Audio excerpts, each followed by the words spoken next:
Bona tarda a tothom i m'han comentat de començar, si us sembla bé. No? Jo soc el Jordi Nadal, soc el director d'Andorra Telecom i m'han demanat d'introduir aquesta sessió d'avui. Sabeu que és un cicle de 5 conferències. L'Ariadna Soro va fer una xerrada fa unes setmanes, el Premi Brillant, i si algú se la va perdre encara es pot trobar i segur que si la demaneu es pot fer arribar. I avui ens toca la sessió del Carlos Moreno. No?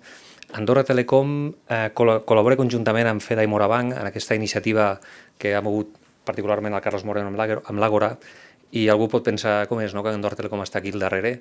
La nostra raó de ser, la nostra missió és connectar les persones. No? Nosaltres ens esforcem perquè internet vagi molt bé, pujarem velocitats de les internets a les llars aquest any, que els mòbils funcionin molt bé, i això té una part molt bona, no?, que permet estudiar, permet connectar-nos, i té una part menys bona. Nosaltres estem ficant el foc amb la gent jove, en protegir-los, però no només en protegir-los, sinó que en incentivar-los a estudiar temes de tecnologia. No? Estem apostant molt fort en temes de robòtica, fa més de 10 anys que patrocinem concursos de robòtica, paguem els viatges als campionats d'Espanya, aviat se'n van a Dallas a una final a una altra competició de robòtica, i nosaltres estem molt actius aquí i estem aconseguint, després de més de 10 anys, que alguns estudiants d'enginyeria diguin a mi m'enganxa la robòtica, no? I això és molt satisfactori per a Andorra Telecom. I en aquesta vessant de difondre coneixements científics, quan se'ns va donar l'oportunitat de participar en aquestes xerrades de física quàntica, no vam dubtar. És veritat que és un gra de sorra, tot l'esforç no és nostre ni molt menys. La presentació que va fer l'última sessió Morabanc va dir el mateix, no? Els 3 col·laboradors jo crec que fiquem granets de sorra i que la gran iniciativa la porta el Carlos Moreno. Bueno, us volia fer 5 cèntims de per què nosaltres estem darrere aquesta iniciativa. I fins aquí, Carlos, si us sembla, comencem amb el que hem vingut a fer, no? Molt bé, fins ara.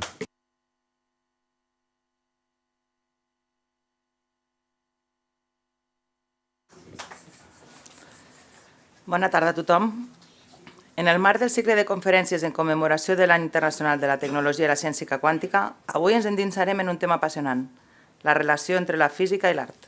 I no podríem haver triat dia millor, perquè avui celebrem el Dia Mundial de l'Art, una data que ens recorda com de fonamental és la creativitat en totes les seves formes. Abans de començar, voldria agrair la presència del senyor Jean-Michel Armengol, secretari general de la Comissió de la UNESCO, en aquest acte. Quan pensem en la física, sovint ens venen al cap fórmules, laboratoris o teories complicades, però la física també té una dimensió estètica i inspiradora, des dels dibuixos detallats de Leonardo da Vinci, que combinava ciència i art com ningú, fins a les formes trencadores del cubisme o l'expressionisme abstracte. La ciència ha estat una font d'inspiració constant per als artistes. Avui, les noves tecnologies basades en la física quàntica ens ofereixen encara més possibilitats creatives. L'art i la ciència continuen ballant junts, descobrint-nos maneres innovadores de mirar i sentir el món.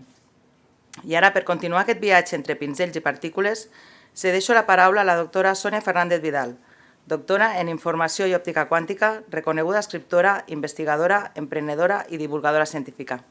Moltes gràcies.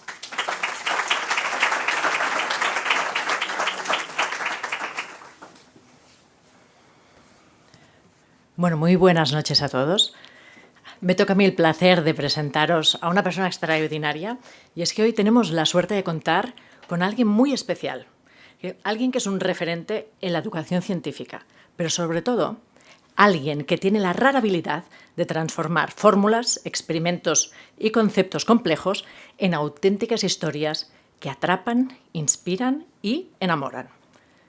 Carlos Moreno es profesor de ciencias desde hace más de 20 años. Ha sido director de centros, profesor universitario, conferenciante en TEDx, en Scientix y en congresos internacionales. Es también profesor en la Universidad de Andorra. Es profesor en el Colegio Ágora, que veo por aquí que seguro que hay algunos de los estudiantes de la escuela, bien hecho, y también en la Facultad de Ciencias de la Educación, y forma parte de la Cátedra de Altas Capacidades de la Universidad Pablo de Olavide de Sevilla, donde también imparte docencia en el máster para profesorado especializado. Ha publicado artículos en múltiples revistas, algunas como Faraday, Alambique o Educación Química. Y quizás alguno de vosotros lo hayáis escuchado en sus programas de divulgación científica en Radio Televisión de Andorra, donde lleva la ciencia a la radio con su estilo inconfundible. Ha recibido muchos premios, algunos como la Medalla de Honor de Ciencia en Acción, el Global Teacher Award y ha sido seleccionado para desarrollar proyectos educativos en Berlín y también en el CERN, donde este año estará haciendo un stage, junto con otros 46 docentes de 36 países, casi nada. Pero si tuviera que resumirlo en una sola frase, diría que Carlos es el Messi de los profesores, porque consigue que sus alumnos no solo aprendan, sino que se enamoren de la ciencia, que la vivan, la cuestionen y la sientan parte de sus vidas. Así que sin más, os dejo con él, con su energía y su forma única de hacer que la ciencia cobre vida. Adelante, Carlos.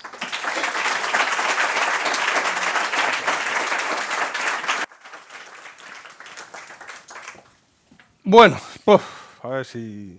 Bueno, muchas gracias por las palabras, ¿no?, de Sonia, a la cual aprecio y ya lo sabe mucho.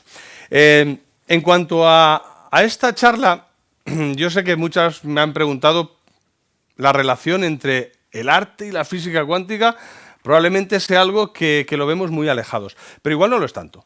Igual el arte y la ciencia en general y la física también intentan describir el mundo. Describir el mundo, a lo mejor unos utilizan más emoción, otros utilizan más precisión, no sabría decir cuál es cuál, pero los dos tratan de dar una respuesta al mundo, una respuesta a qué hacemos aquí y cómo se comporta la naturaleza. Entonces yo, como docente que soy, muchas veces tenemos que emplear técnicas para introducir conceptos que pueden ser complejos. Y la física cuántica lo es. Entonces mi idea es contar historias, plantear obras de arte que relacionen con conceptos de física cuántica y hablar también de algo que siempre se nos olvida, y es de los protagonistas.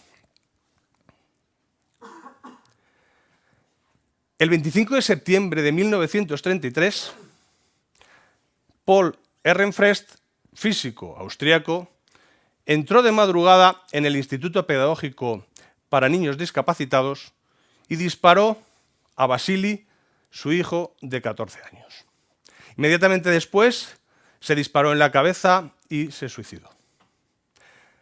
Paul Ehrenfest fue un físico que tuvo aportaciones en la mecánica cuántica, que probablemente no hemos escuchado hablar mucho de él, era amigo de Albert Einstein, de Niels Bohr, y que probablemente no sabemos que sus aportaciones tuvieron mucha importancia en el ámbito de la mecánica cuántica estadística. Y a lo mejor esto se nos olvida, pero estoy convencido que no se os va a olvidar la historia que os he contado, porque es difícil que un padre dispare a un hijo discapacitado además. Esta es la potencia de las historias, y esto es lo que yo quiero transmitir y quiero hacer pues como si fuera una clase en la cual entro y vosotros sois mis alumnos. Vamos a contar historias que nos atrapen, que nos enganchen, y a través de ahí vamos a hacer un repaso por lo que es la historia de la física y de la materia. Por supuesto, la obra que os he querido representar con esta historia es una obra de Francisco de Goya, es Saturno devorando a su hijo. Esta va a ser un poquito la idea que vamos a desarrollar. Y vamos a empezar. Si queremos hablar de la materia, tenemos que retrotraernos a mucho tiempo atrás. Tenemos que ir a hablar de los filósofos griegos, de los presocráticos. Realmente la idea del átomo, aquí tenemos a Demócrito, un cuadro pintado por José Rivera. Ahí aparecieron los atomistas. El maestro de Demócrito, Leucipo, también formaba parte de estos atomistas, aquellos que decían que la materia estaba compuesta de átomos, algo del cual se estuvieron riendo mucho tiempo de él, porque esto no era nada conocido. Si veis en esta obra no tenía este título.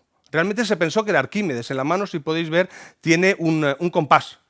Pero hay una cosa que delata a Demócrito, y era su sonrisa. Le llamaban el filósofo sonriente.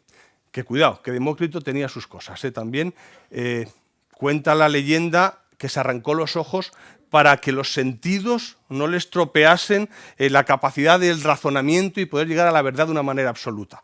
Un poquito de miedo sí que da. Si vemos aquí, una de las cosas que Demócrito, fijaos, los escritos han desaparecido, la mayoría de Demócrito, sin embargo hay algunos que quedan, y aquí vemos que hay dos palabras que marcarán la historia de la física, y de la física cuántica en particular. He subrayado la palabra azar y la palabra tiempo. El azar será algo que la física cuántica introduzca y que a muchos físicos le parezca aterrador, el hecho, como el propio Einstein, de no poder determinar qué va a ocurrir. Y el tiempo, en la teoría de relatividad, veremos más adelante, que tampoco es constante.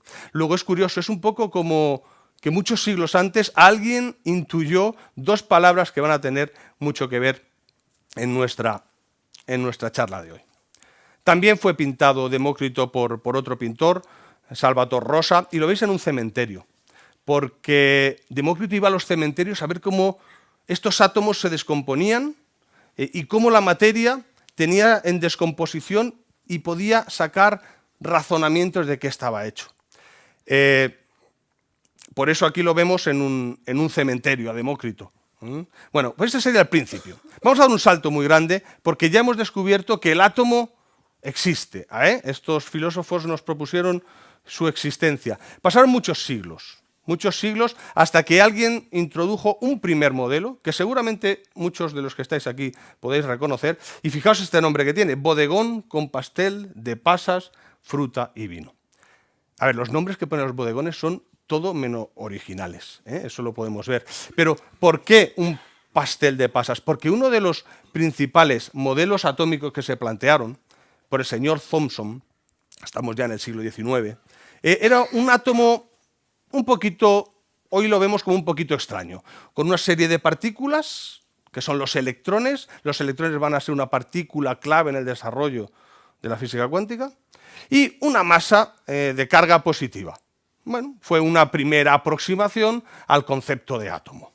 Pero, obviamente, en la ciencia, si algo tiene es que vamos avanzando, nos vamos subiendo lo que se dice a hombros de gigantes, unos sobre otros para ir avanzando. Y apareció otro señor indicando, venía de Nueva Zelanda, se llamaba Ernest Rutherford, y planteó un nuevo modelo atómico. Un modelo atómico que dijo, vamos a ver, hay cosas, señor J.J. Thomson, que no cuadran según los experimentos. Y en ciencia esto funciona así. Si experimentalmente no somos capaces de demostrar que las cosas funcionan, hay que buscar un nuevo modelo. Y este es el modelo de Ernest Rutherford, que veía que si el átomo era, como decía Thomson, una bola de carga positiva, si nosotros le lanzamos una serie de partículas, en este caso se llaman partículas alfa, núcleos de helio cargados positivamente, si la gran masa era positiva, tenía que haber una repulsión y tenía que haber una desviación de estas partículas. Y no ocurría así. Luego el hecho experimental, nuevamente, nos pone en nuestro sitio y dice, hay que cambiar el modelo.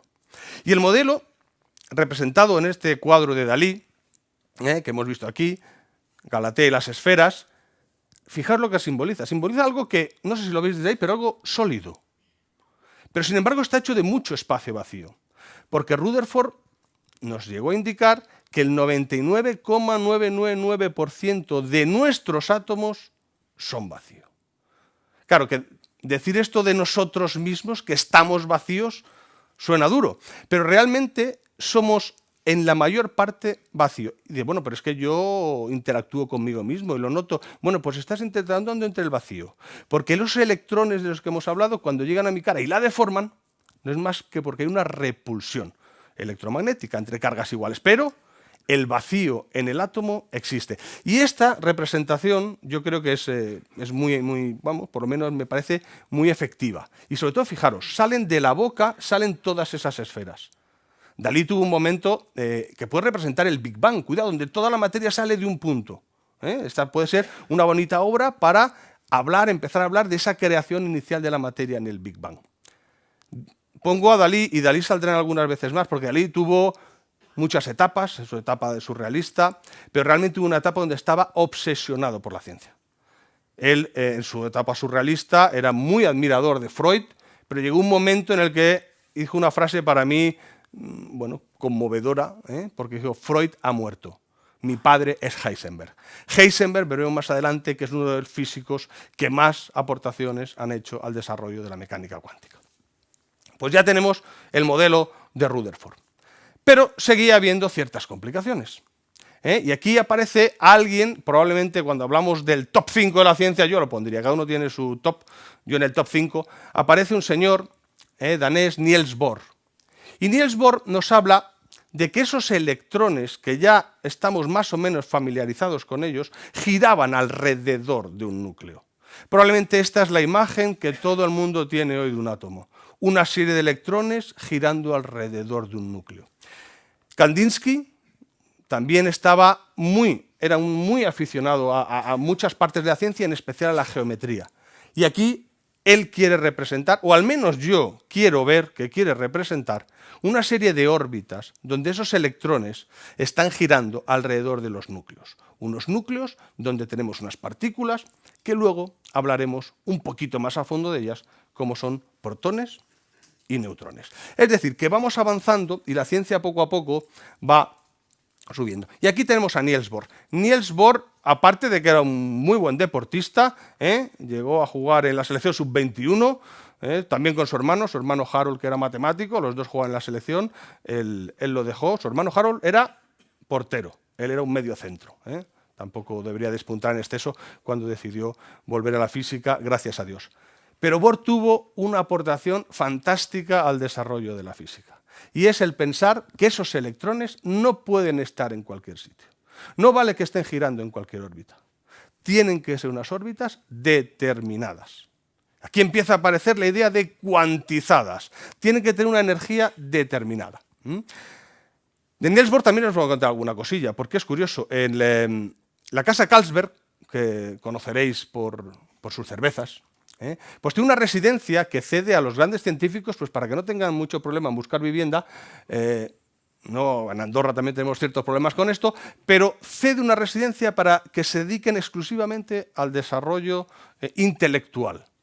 Bueno, pues se cuenta, ya os he dicho que Niels Bohr era muy amigo de Albert Einstein y de muchos físicos, se cuenta que los grifos de la casa Carlsberg no salía agua, salía cerveza, y que probablemente en esas tertulias con sus amigos, esas disquisiciones, por eso la creatividad iba como iba. De todas maneras, también os digo que la cerveza no nos hace genios. Otra cosa es que los genios sean capaces de, mejorar su creatividad. Pero no nos vamos a quedar ahí. Estamos avanzando en la historia de la física, y eso de que los electrones giren en una especie de plano dando vueltas es bonito, pero no es verdad. Los electrones no están tan localizados, sino que existe una zona por donde pueden estar, y ahí es donde empieza a haber los problemas. Pueden estar, empezamos a hablar de probabilidad, empezamos a hablar de que no estamos seguros. A Albert Einstein con esto se le ponían los pelos como escarpias, no podía con estas cosas. Y aparecían estas zonas que llamamos de probabilidad de poder encontrar el electrón. Y entonces cambiamos el nombre de órbita por otro que podían haberlo mejorado porque se parece mucho, que es el concepto de orbital.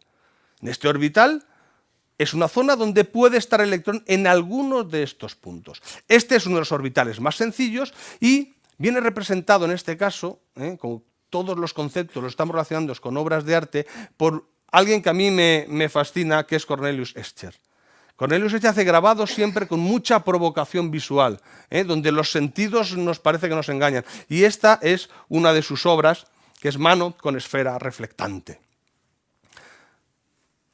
Y llegamos al momento clave. Hemos hablado de que Niels Bohr hablaba de que la energía tenía que estar cuantizada. No podía ser cualquier energía donde estén esos electrones.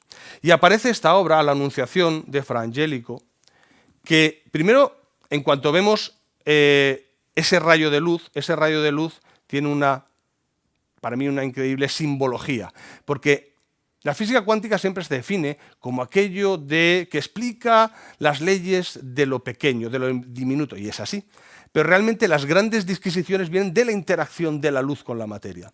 Y en este caso, la luz, ese rayo de luz que vemos en la Anunciación, va a tener mucho que ver con un personaje que se llama Max Planck, que para mí es la persona que es el cambio, la bisagra entre la física clásica y la física cuántica. Como Fra Angelico fue un pintor que era bisagra entre el gótico y el Renacimiento. Es decir, hay mucho que ver. Incluso ahí arriba podemos ver a Dios viendo su propia concepción.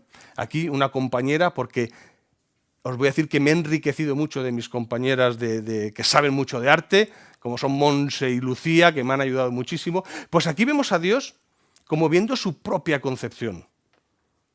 Bueno, pues Max Planck realmente en su cuantización de la energía está viendo la concepción de la física cuántica. Y este caballero es Max Planck. Pero como os he dicho que voy a dar pinceladas, como decía el título de la historia, Max Planck también tuvo una vida azarosa y complicada. Era una persona muy tímida. Alemán, la Primera Guerra Mundial, su primer hijo mayor murió en combate. Años después, sus 2 hijas murieron también, cada una en el parto de sus respectivas hijas. Y su último hijo, Erwin Max, pues tuvo la idea de formar parte de un complot para asesinar a Hitler. El complot, pues no salió bien, el atentado no salió bien, fue capturado y también fue ejecutado. Poco después, su mujer murió de tuberculosis. Y por si todo esto fuera poco, vivió atormentado toda su vida porque su aportación a la física cuántica, su aportación a que la energía está cuantizada, él no se la creía. Él intentó demostrar que él mismo estaba equivocado. Realmente el gran cambio en la física cuántica, por cierto, esta obra yo nunca puedo desvincularla, ¿no?, cuando vemos esta obra de Fra Angelico, de esta descomposición de la luz de Isaac Newton.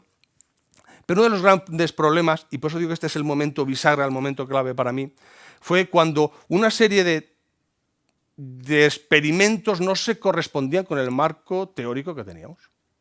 Porque os he dicho que en ciencia, si estas cosas no cuadran, hay que descartar lo que está ocurriendo o buscar nuevos marcos teóricos. Pues un día, Max Planck, una noche, cenando con el matrimonio Rubens era un físico experimental, le dijo: Max, tenemos un problema. Los cuerpos que emiten energía depende de la temperatura que estén. No sé si en casa tenéis esas bombillas que podemos regular, antes se encendería. Hay algunas que podemos regular. Si regulamos que pase más o menos corriente, podemos conseguir que el color de la luz cambie, porque depende de la temperatura que se encuentre en los cuerpos, emiten un color diferente. Pues bien, teníamos un problema con lo que se llama, es una palabra así que da un poco de miedo, la catástrofe ultravioleta. Era que como que un cuerpo negro, un cuerpo que es capaz de absorber, no reflejar nada de la luz que le llega, solo va a emitir la energía electromagnética que tenga por su color, por la temperatura que emita. Pues esto no cuadraba con el marco teórico. Max Planck se fue, estuvo trabajando toda la noche y consiguió encontrar un artificio matemático. Es decir, vamos a ver, la energía, que consideramos todo que es continua, pues como la distancia. Yo puedo estar a 1 metro, a 1,5 metros, 1,75 m, consideramos que es una variable continua. Todo el mundo se sentía muy cómodo con eso, en ese momento. Sin embargo, dijo: voy a hacer un artificio matemático, voy a considerar que la energía es discreta. Es decir, voy a hacerla en partes. Por ejemplo, imaginemos que tenemos un tablero de ajedrez, donde no hay ningún cuadro. Nos podemos mover por el tablero sin ningún problema. Eso sería una variable continua, como creíamos que era la energía. Dijo: bueno, vamos a dividir en trocitos. Estos trocitos pueden ser cuadraditos. Si yo estoy en un cuadradito, le diré que estoy en posición 1. Si estoy en otra, posición 2, y así sucesivamente. Y al hacer esta cuantización, esta partición, este artificio matemático, vio que las ecuaciones sí se correspondían. Dijo: pero no pasa nada, porque yo esto no me lo creo, esto lo he hecho yo matemáticamente, pero la energía es continua. Voy a hacer cada vez más pequeños los cuadraditos, más pequeños, hasta llegar a área cero. Y cuando llegue al área cero, vuelvo a tener mi tablero continuo. Bueno, pues no funcionaba.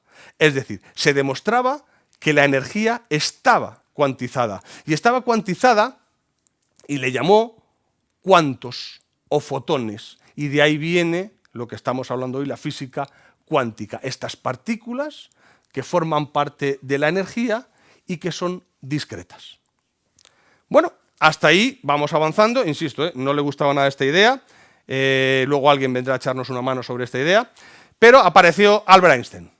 Albert Einstein, al cual es evidente que es el físico más conocido de la historia, y lo conocemos sobre todo por la teoría de la relatividad, cuando el premio Nobel no se le dio por la teoría de la relatividad, sino por otro. Él tuvo un año, se llama un año mirabilis, un año de estos de lucidez absoluta, publicó 3 artículos y revolucionó la física, revolucionó el mundo. Pero fue el efecto fotoeléctrico el motivo por el cual se le dio el premio Nobel a Albert Einstein. Probablemente porque la relatividad era todavía demasiado impactante. Pero el efecto fotoeléctrico indica que en un metal, y de ahí ahora os relacionaré con la obra de Andy Warhol, sobre un metal, cuando incide una luz, una radiación, si tiene la suficiente energía, es capaz de extraer electrones. Y bueno, aquí a mí el efecto fotoeléctrico, ¿para qué me vale? Pues para muchas cosas. Y más hoy en día que estamos llenando de placas solares el mundo. Es decir, el efecto fotoeléctrico lo utilizamos en las placas fotovoltaicas, en las puertas de cualquier supermercado que se abren cuando nosotros llegamos, en muchísimas cámaras digitales. La aportación es fantástica, pero necesita tener la energía suficiente y, sobre todo, Albert Einstein con esto intenta aportar que los fotones, que los electrones son partículas. Los electrones son como pequeñas partículas que yo choco con ellas y soy capaz de extraerlas de ese metal. Bueno, todos bien, porque nos sentimos cómodos con el concepto de electrón como bolita. El electrón como partícula nos sentimos bien, porque nuestra mente es capaz de entenderlo. Y ahí estamos. ¿Por qué he puesto esta obra de Andy Warhol? Bueno, pues porque hablamos de metales. Y esta obra está hecha en una base metálica, una base exactamente de plomo, ¿vale? Y aquí venía Andy Warhol y puso una placa de plomo con pintura metalizada, y esas manchas que ves ahí son distintos grados de oxidación hechas con orín.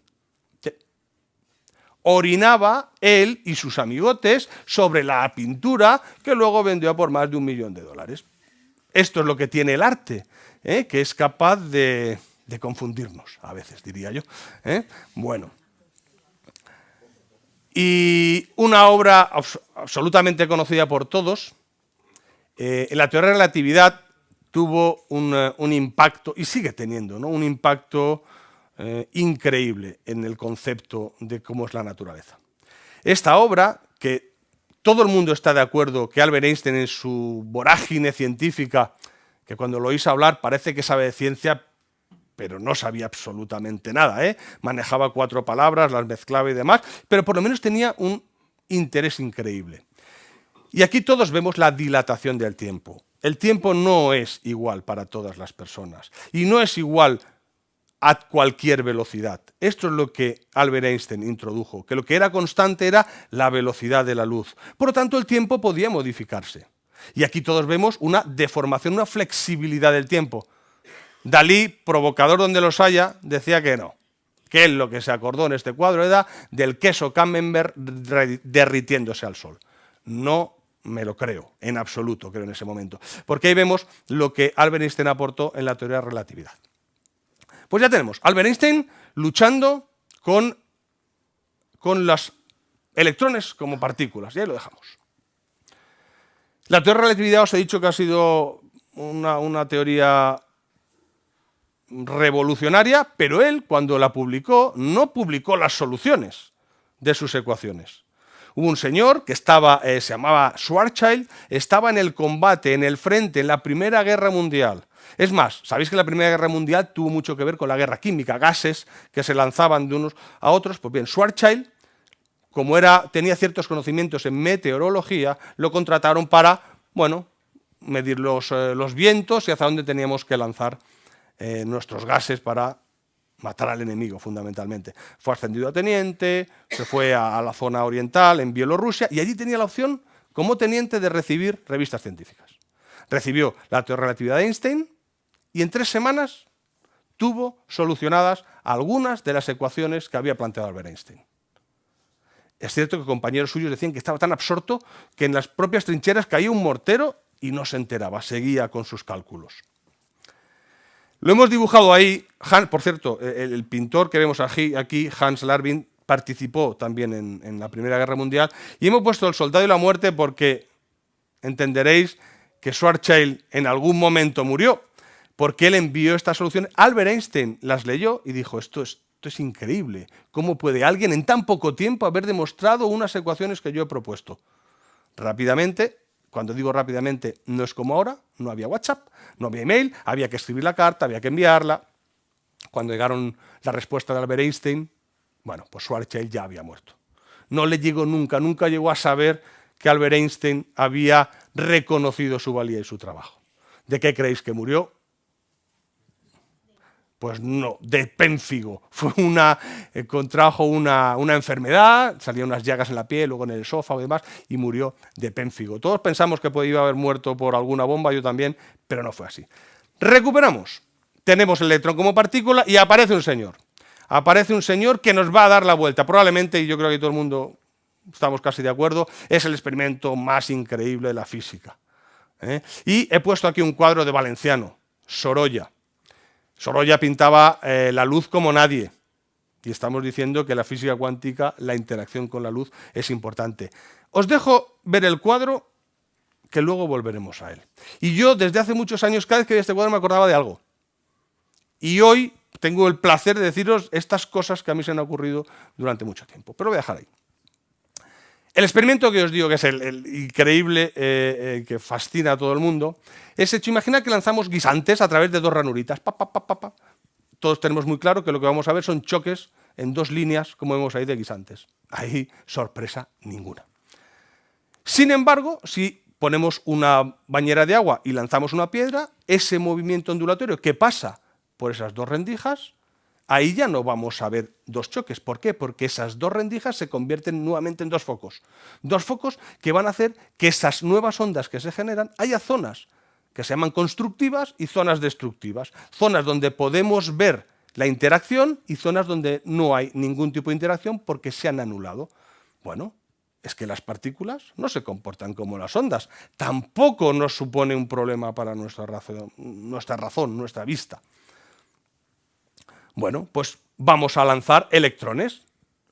Son partículas, lo dijo Einstein. Lanzo electrones, veo dos rayas. ¿Problema? Ninguno. Todo va bien. Me despisto un momento y miro para otro lado. Y ahora hablaré de lo de mirar. Y de repente vemos que los electrones no forman dos rayas. Los electrones forman lo que se llama un patrón de interferencias ondulatorio. ¿Esto cómo puede ser? Si hemos dicho que eran partículas, ¿cómo puede ocurrir esto?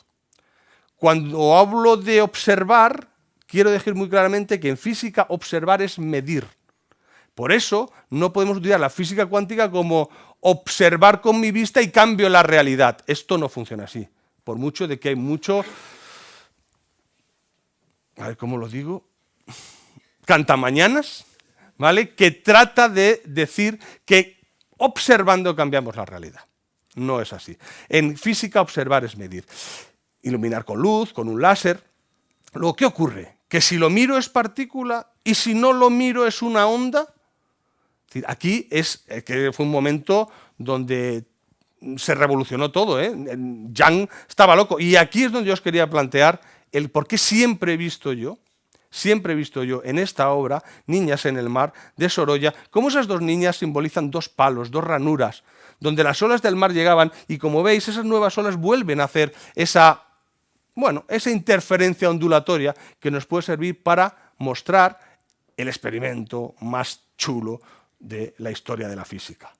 Luego, tenemos ahora una duda, o al menos yo la tengo. ¿El electrón es una partícula? ¿El electrón es una onda? ¿Qué ocurre cuando tenemos dudas? Que nos vamos a salvar. Tenemos que solicitar que alguien revise qué está ocurriendo aquí. Bueno, pues vamos a revisar, vamos a seguir avanzando. El Bar para nosotros es otro personaje de la historia de la física, el cuarto duque de Broglie. Luis de Broglie, persona así poquito pulsilámine, le costaba mucho valerse por sí solo. Iba a decir muy enmadrado, pero no, porque realmente lo crió su hermana mayor, quien lo crió, pero siempre estaba muy protegido, ¿vale? Aparte de duque y protegido, pues bueno, se alistó en la Primera Guerra Mundial, como si él dijera, bueno, yo me apunto, no era buena idea que él fuera al frente, no estaba preparado para eso, y bueno, trabajó de telegrafista en la Torre Eiffel. Con un compañero, Basek se llamaba su compañero, pues allí estuvieron. Cuando acabó la Primera Guerra Mundial, Basek fue el introductor de un arte que se llama el art brut, que él pintaba, escribía cuadros siempre de personas atormentadas. Incluso esas personas atormentadas escribían o pintaban para él, y se hizo con una pequeña colección. De Broglie se dio cuenta que estaba enamorado de Basek, y se dio cuenta cuando falleció, precisamente. Y antes de morir le dijo, Luis, échame una mano con todo mi arte, lleva esto para adelante y haz que la gente conozca el art brut. De Broglie se gastó una fortuna, iba por los manicomios, por las calles, consiguiendo asesinos, psicópatas, personas con deficiencia mental, que hicieron obras de arte para él. Cuando la crítica demolió a su amigo Basek, él entró en una profunda depresión, se encerró en su casa Y allí estuvo durante meses. Su hermana le iba a la comida, hasta que su hermano, que era físico también, ya dijo, hasta aquí hemos llegado, fue a darle una patada a la puerta. Esperaban encontrar a Luis de Broglie tirado en la cama, sucio, sin asearse, pero no era así. Está perfectamente vestido, con los ropajes que llevaba la aristocracia, y decía, tengo la solución a la disputa. El VAR ha emitido su juicio. Los electrones se van a comportar como onda y también como partícula. Van a tener una dualidad de comportamiento. Y en todas las partículas, vemos ahí una de sus ecuaciones, van a tener asociadas una onda, una longitud de onda. Y bueno, ¿y nosotros las personas también? Pues también. Pero como vemos, si la masa es muy grande, ese comportamiento ondulatorio apenas es apreciable. Sin embargo, en el mundo de las subpartículas, que la masa es muy pequeña, ese comportamiento ondulatorio ya empieza a tener importancia. Por tanto, el electrón demuestra que es dual. Bueno, ¿y qué obra nos puede ayudar a representar una dualidad? Pues hay una obra que yo creo que es que a veces cuando me ponía a mirar estas cosas, yo creo que estos pintores lo hacían adrede, que estaban pensando en física cuántica, como es Frida Kahlo. Ahí vemos a Frida Kahlo, que es ella misma. ¿Son dos Fridas Kahlos? No, es una Frida Kahlo, es ella misma, es dos realidades de una misma persona. Porque si veis, comparten el sistema circulatorio. Es ella cuando estaba soltera y luego ella cuando estaba casada con Diego Rivera, que eso da para otra conferencia la vida de estos dos señores. Infidelidades por a doquier y bueno, la vida de Frida Kahlo también bastante calamitosa. Pero aquí vemos dos realidades duales, como podemos ver en los electrones, un doble comportamiento. Es decir, para mí, las dos Fridas son sin duda la aportación de Luis de Broglie. Y viene el señor, para una de las personas, Werner Heisenberg. No sé qué veis aquí. ¿Alguien ve? Bueno, voy a hacer una prueba. ¿Quién ve una cara de un señor así como un anciano? 1, 2, 3. ¿Quién ve unas señoritas como si fueran unas camareras? Bien, pues los que ven camareras, quiero que cierren los ojos y ahora vuelvan a abrirlos y se fijen aquí, en este rostro. Esta es la nariz, esta es... ¿Ven el rostro de un anciano? ¿Y han perdido de vista a las señoritas camareras? Probablemente. Hay quien no es capaz de ver las dos cosas. Pero cada vez que me fijo en una cosa, pierdo conocimiento de la otra. Y esa es la gran aportación de Heisenberg. La gran aportación y lo que desterró al determinismo. Es que no vamos a poder conocer, a partir de ahora, algunas variables con absoluta precisión. Si yo sé dónde está el electrón, perderé conocimiento de a qué velocidad tiene el electrón. Y si soy capaz de medir su velocidad, perderé conocimiento de dónde está. Aparece el principio, y digo bien, de indeterminación de Heisenberg. Mucho más conocido por principio de incertidumbre. Ahí siempre ha habido una disputa. Pero es que la incertidumbre da sensación de que, bueno, no sé, no se sabe. Sí se sabe. Se sabe que existe una indeterminación intrínseca en estas variables y que no se pueden conocer nunca con absoluta precisión. No es un tema de conseguir mejores medidas. Bueno, Heisenberg, inteligentísimo, alemán, Segunda Guerra Mundial, todo este desarrollo del electrón, de la explicación del átomo, lo hizo en una islita en el Mar del Norte llamada Helgoland, un peñasco de isla que no había nada, que intentaron demoler los ingleses después de la Segunda Guerra Mundial y que intentaron explotarla. Hoy en día es un sitio turístico fantástico, pero Heisenberg se le llama el hombre gris.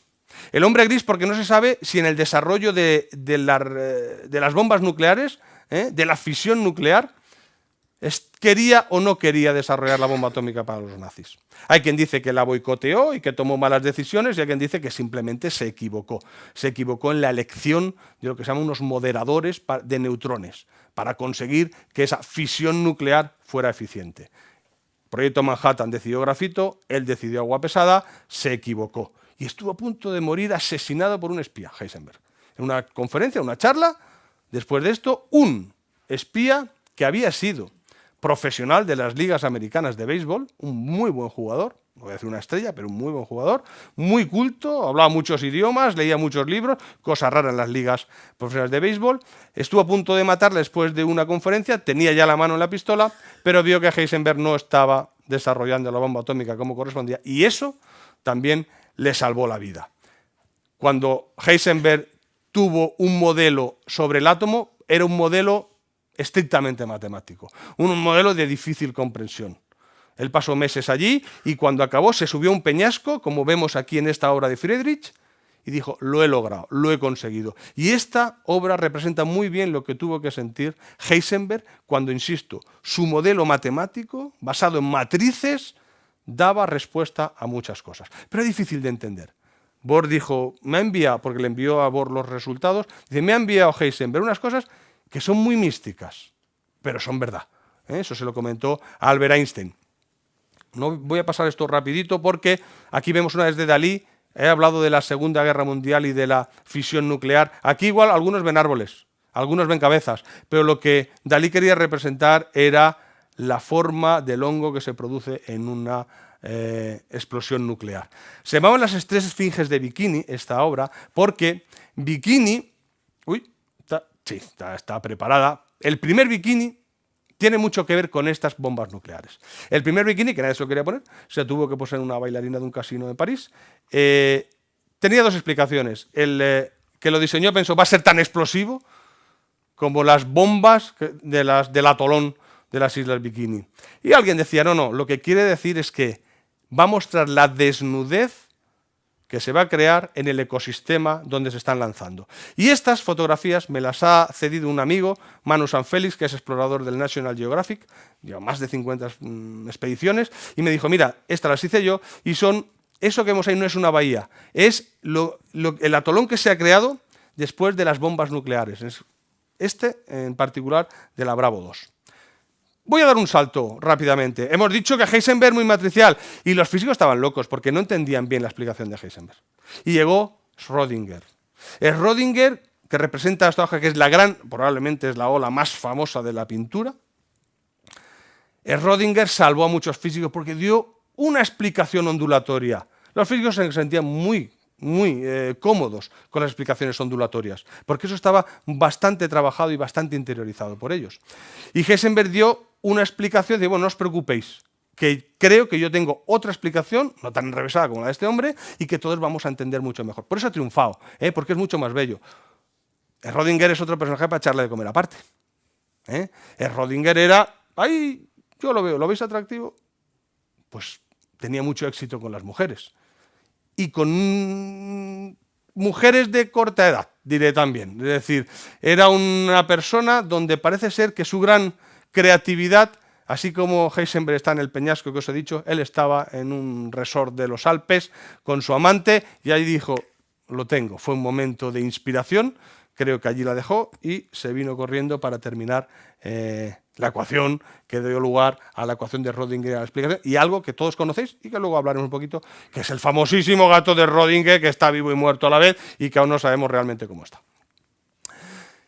Muy brevemente, ¿por qué Schrödinger consiguió que la gente, los físicos, se sintieran cómodos? Porque fijaos, arriba veis una cuerda, esa cuerda es una variable continua, pero si yo la hago vibrar, solo va a vibrar en unas notas discretas.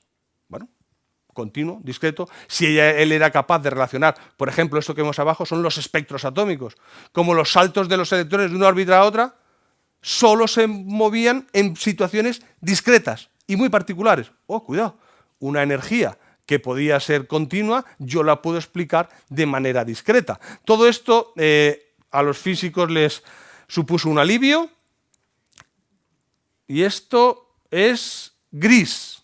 No sé qué viene aquí una foto. ¿Alguien ha visto esta peli? Seguro que sí. La hemos visto por allí. Bien, pues yo no quería hablar del abuelo de Olivia Newton-John. Olivia Newton-John, que es la protagonista de Gris, por cierto, cociente intelectual muy elevado, pues su abuelo Max Born sí que aportó mucho a entender lo que era el concepto de probabilidad. Max Born, digamos, la estadística probabilística mecánica cuántica aportó mucho. Y es el abuelo de Olivia Newton-John. Bueno, por eso la hemos puesto ahí, ¿vale? Bien, y apareció esta cosa psi, que Schrödinger, en esa cuerda que os he dicho, él podía, mediante unas ecuaciones, poner la distancia de la cuerda a la horizontal. Y él encontró que había otra variable que ocurría también eso con la energía, pero no sabía qué era. Le llamó psi, que viene de psique, en griego. Ahí tenemos el rapto de Psique, que es un cuento de la mitología, a mí me encanta también, me parece que tiene cosas curiosísimas. Psique era una persona muy bella, Afrodita estaba muy celosa de Psique y envió a Eros, a su hijo, Eros / Cupido, depende de donde estemos los griegos, luego le llamaron los romanos Cupido, bueno, pues a que la hiciera enamorarse del hombre más feo del planeta. El problema es que Eros, cuando la vio, el que se enamoró fue él, y bueno, pues tiró la flecha al mar y pasó un idilio muy chulo, hasta que Psique, porque solo Eros dijo que en la oscuridad, que no podían verse, hasta que Psique decidió verle con un candil, se le cayó el candil, lo quemó al pobre Eros y se fue. Claro, es que la observación de la cual hemos estado hablando, observar las cosas, cambian los resultados. Pues Psique quiso observar a Eros y cambió los resultados, y tanto que lo cambié. Pues bueno, esta psi no significa nada. Está ahí, pero nadie le da una explicación. Sin embargo, Max Born sí le dio una explicación si la elevamos al cuadrado. Esa función psi al cuadrado es la probabilidad de encontrar el electrón en una zona determinada. Ah, pues entonces está muy bien. Ya tenemos... Por lo menos ya tenemos que el psi al cuadrado es la probabilidad de encontrar el electrón. Un gato. ¿Qué tiene que ver un gato con la física cuántica? Bueno, pues esta autora era una autora de la aristocracia que lo que hacía solo es pintar gatos y perros, ¿vale? Las mascotas. Bueno, pues hay una frase que dice Einstein, ya os he dicho que odiaba eso del azar, le gustaba todo tenerlo muy determinado. Dijo, Dios no juega a los dados, queriendo decir, no, el azar no existe. Bueno, pues Dios no sé si juega a los dados, pero que el gato de Rödingen está jugando al dominó, a mí me parece un choque cultural importante. Bueno, pues esto del gato de Rödingen, que lo pasaré muy rápido porque sé que lo habéis oído muchas veces, puede indicar que las partículas, que no el gato, pueden estar en muchos estados a la vez. Un estado de superposición cuántica. Puede estar aquí, allí y a la vez en todos los sitios. Esta es la representación clarísima de la obra muy conocida como Las Meninas, cuyo primer título era La familia de Felipe IV, y probablemente hay quien dice que es la mejor obra de arte de la historia. Yo no entraré a calificarla porque tampoco creo que mis conocimientos puedan llegar a eso. Pero aquí se está viendo una superposición muy clara, porque aquí el observador está en la posición cuando yo miro el cuadro. Pero es que aquí el observador estaban precisamente los reyes a los cuales estaba haciendo el retrato, Velázquez. Por lo tanto, vemos un observador aquí, mientras Velázquez está mirando al observador y pintando el cuadro, de manera que hay muchas perspectivas diferentes en este cuadro. Incluso hay un nuevo observador al final, si veis, en un señor de la escalera, es decir, es el cuadro que los especialistas indican que tiene un mayor número de perspectivas, de mayor número de superposiciones de situaciones.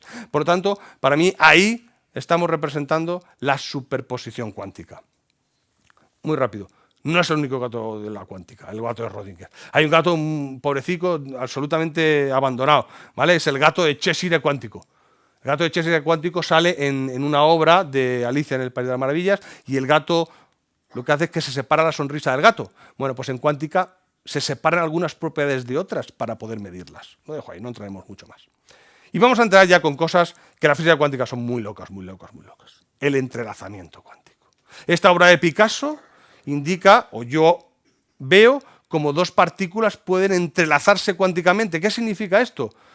Que aquellas cosas, aquellas variables que yo pueda hacer a una partícula van a afectar a la otra. Y no es que viaje la información, es que al estar entrelazadas cuánticamente, eso ocurre de manera instantánea. Y otra vez Einstein decía, eso no podía ser, que eso es lo que él llamaba la acción fantasmal a distancia. Bueno, pues esta obra de Goya, Visión fantasmal, que por cierto está perdida durante muchos años, 90 años perdida, apareció no hace tanto, bueno, pues puede simbolizar este entrelazamiento cuántico. Estoy hablando de efectos que en la cuántica nos fascina, el efecto túnel. Si nosotros vemos una montañita, vamos con la bicicleta, hay que tener la energía suficiente para subir la montaña y luego bajar. Bueno, pues en cuántica no. En cuántica puedes no tener la energía suficiente y aparecer al otro lado. Puedes atravesar. Incluso puedes estar en medio de la montaña, ¿vale? Ese efecto túnel se ha estudiado, fijaos esta obra, la alegoría del olfato, ese efecto túnel se ha estudiado en cómo funciona el olfato. Siempre hemos pensado en los receptores del olfato, como puede ser el sistema inmunológico o puede ser la lengua, que sé que funciona tipo llave-cerradura. Bueno, pues parece ser que en el olfato son las vibraciones moleculares por efecto túnel las que provocan a los receptores esos distintos olores. Por eso hay moléculas que son muy parecidas, con olores muy, muy diferentes, y lo contrario. Moléculas que tienen, siendo estructuras muy dispares, sin embargo, sí que tienen un olor similar. Y es porque el efecto túnel que provocan afecta a los receptores de estas proteínas y podemos conseguir esta idea. Y yo creo que si tuviera que elegir una obra, para mí sería esta. Las tres gracias de Rubens. Ya os he dicho que siempre lo veía, y ahí vamos a entrar ya en el meollo de la cuestión. Os he hablado antes de protones y neutrones, esos que están formando parte del núcleo. Pues dentro del núcleo hay cosas. Como decía, yo a veces veo muertos, decían en la película, pues hay cosas, hay partículas dentro y son los quarks. Y yo cada vez que veía estas tres, no podía no ver, yo no veo tres mujeres desnudas, por cierto, una de ellas es la novia de Rubens, la otra dicen que podía ser su exmujer.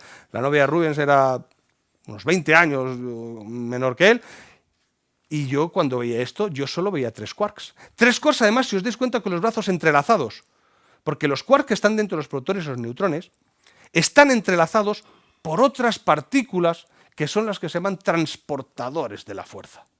Esas partículas, que son los gluones, son las capaces de mantener esos quarks unidos, y no es casualidad que sean uno de cada color, uno verde, uno rojo y uno azul. Porque para estar esos quarks unidos tienen que tener lo que se llama una carga de color diferente, que no es la carga eléctrica que conocemos. Ahora hablaré un poquito, pondremos una obra sobre la carga de color. Pero ya hemos visto esas tres gracias entrelazadas entre ellas formando los quarks. Tres quarks, dos up y un down es un protón, dos down y un up es un neutrón. Hay más quarks, que ahora lo presentaremos al final. Claro, ya os he dicho que en el arte hay cosas provocadoras, ¿no? El cuadro este blanco sobre blanco, a mí me cuesta entenderlo, yo lo reconozco. Es decir, es como un lienzo blanco, blanco. Esos tres quarks, la combinación de esos tres quarks, que son los tres colores, el azul, el verde y el rojo, pues dan un color blanco. Pues bueno, pues vamos a poner el cuadro blanco sobre blanco para demostrar que las tres cargas de color finalmente lo que hacen es que tengamos el color blanco, ¿vale? Bueno, os habla de partículas raras. Pues estas partículas, que por cierto, os están atravesando ahora mismo, en un centímetro cuadrado de vuestra piel, si miráis atentamente, un centímetro, si ven muy, muy, muy atentamente, están pasando 1 billón de partículas, 1 billón de neutrinos, más o menos. ¿1 billón? Sí, y no notamos nada. Son partículas pues muy, muy extrañas, porque su masa es prácticamente despreciable, porque no interaccionan con la materia, y porque al principio, cuando un neutrón se descomponía en un protón y un electrón, pues faltaba energía por algún sitio. Es decir, no sumaban las masas barra energía, no sumaban las de neutrón, protón y electrón. Y hasta Niels Bohr, que os he dicho que era el top 5 para mí, dijo, pues igual me he equivocado. Igual aquí no se conserva la energía. Menos mal que vino alguien, que vino Wolfgang Pauli, que lo vemos ahí, dijo, no, es que te falta una partícula, te falta el neutrino, que es muy pequeño, muy pequeño. Wolfgang Pauli llegó a decir una frase como que la he liado parda. He propuesto la existencia de una partícula que jamás va a poder ser detectada. Es tan pequeña, interacciona tan poco que jamás vamos a poder detectarla. Se equivocó, gracias a Dios, ¿vale? Es más, en el Pirineo Aragonés, en Canfrán, en una estación ferroviaria ya abandonada, debajo hay un laboratorio donde se están detectando y estudiando estos neutrinos. Si algún día tenéis la oportunidad, podéis ir. Y la partícula del neutrino es curiosa, la partícula que casi todo el mundo ha oído hablar es la partícula de Dios. ¿Habéis oído hablar de la partícula de Dios? Bueno, la partícula de Dios fue en 2012 cuando se descubrió, se pudo demostrar, se había predicho hacía 50 años, se llama el bosón de Higgs, que no sé por qué le llaman la partícula de Dios, porque no tiene nada que ver con Dios, aunque aquí hemos puesto una obra donde vemos la creación de Adán. En el humanismo se puso al hombre como centro del universo. Bueno, pues el bosón de Higgs va a poner al modelo estándar de partículas en el centro del universo. Él va a ser el centro del universo. ¿Pero por qué el nombre de partícula de Dios?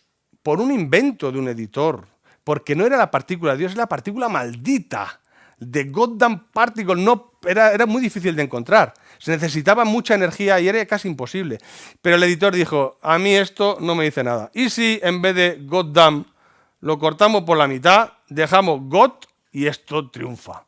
Y como editorial ha sido bárbara, porque se sigue hablando de la partícula de Dios como si tuviera algo que ver con Dios o con el inicio de la vida. Realmente lo que hace esta partícula es explicar por qué las demás partículas tienen la masa que tienen, y eso es fundamental.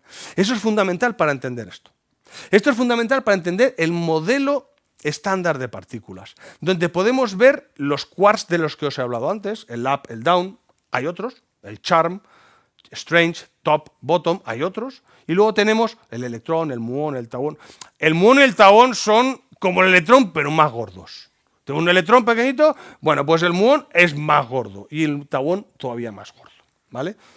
Por cierto, ahora estaba leyendo que se está hablando de una quinta fuerza que todavía tiene que ver con esta partícula, con el tau, la partícula tau.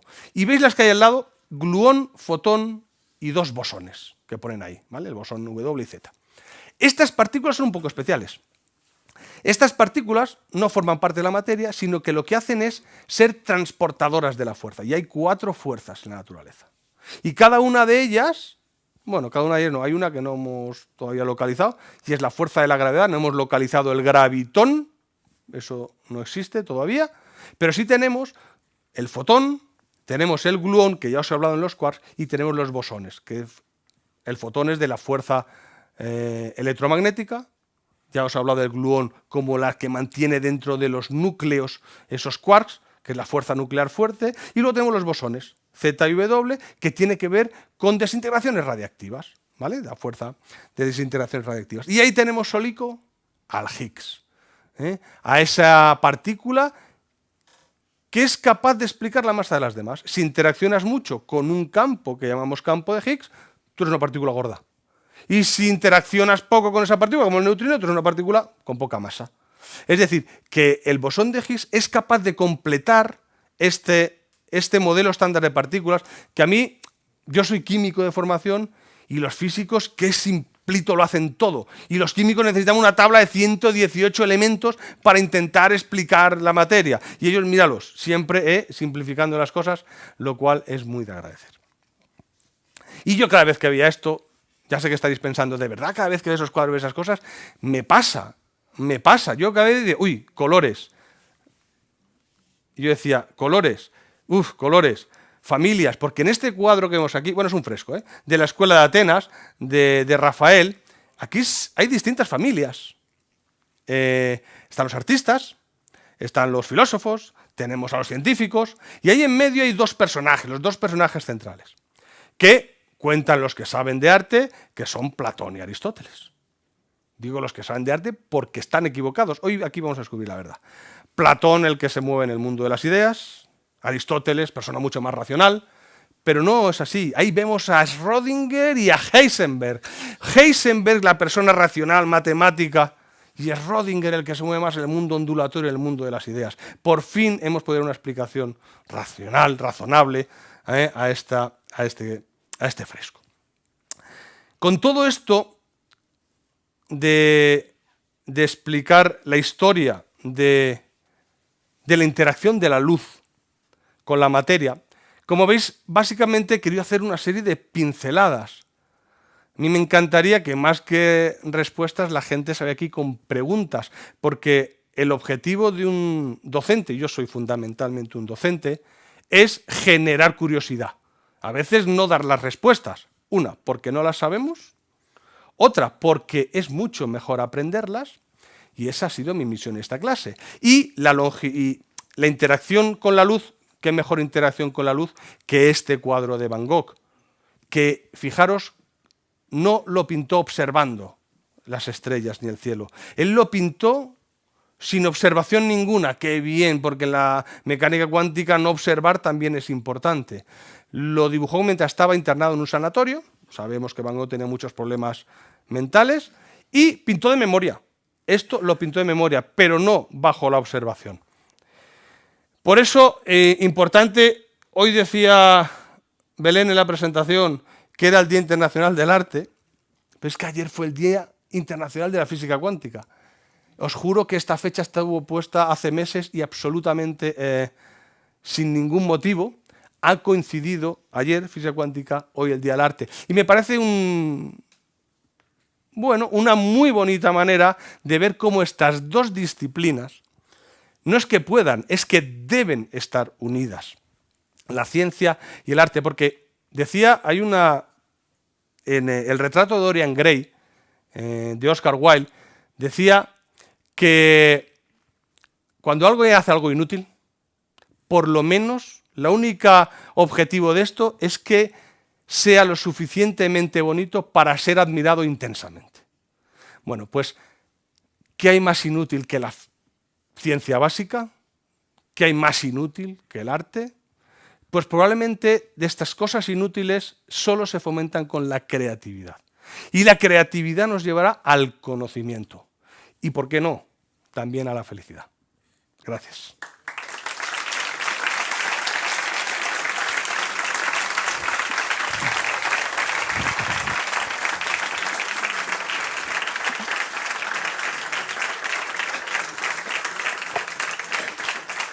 Bueno, pues yo muchas gracias. Si tenéis alguna aportación, es más que bienvenida, ¿eh?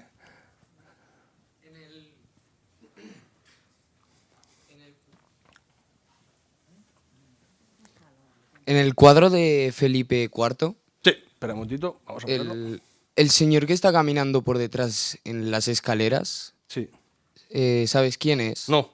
Sí, además, ni yo ni creo, yo no soy un especialista en arte, pero no se sabe el autor, quién es ese señor.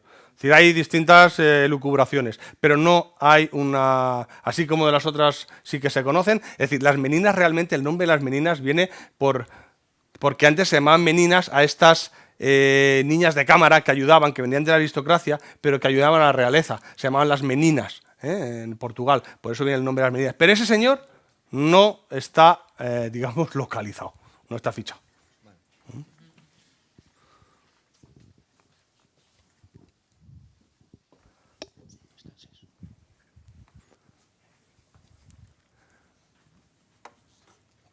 Pues si no tenemos... Ah, sí, sí, adelante, adelante, hombre. Faltaría más.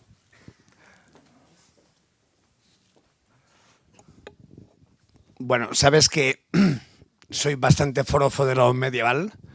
Es una sugerencia porque es que me apasionan, ya sabes, desde hace muchos años, tu labor docente, pero sobre todo a una persona que detesta la física y la química como yo, que esté aquí sentado. ¿Sigues igual?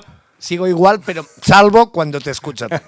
He hecho esto, más que nada porque lo estábamos comentando. Ahora estamos, aquí en Andorra tocamos mucho el arte medieval por el orgullo patrio, y que sería bonito que algún día pudieras hacer la misma interacción con el arte románico, que estoy seguro que en cada ojo pintado románico y que en cada color que ves del cromatismo simple pero vivo románico, encontrarás también una relación entre las partículas y aquellos maestros del medievo. Recojo el guante porque además es una cosa que a mí, ya planteamos alguna vez, el hecho de la relación con Andorra, de distintos relaciones, no solo con la física, sino fundamentalmente con la química, ¿no? Pero también con la física. Entonces recojo ese guante, pero para eso voy a necesitar la colaboración de los auténticos expertos en lo que es el patrimonio nacional, así es que el guante que me has lanzado es para los dos.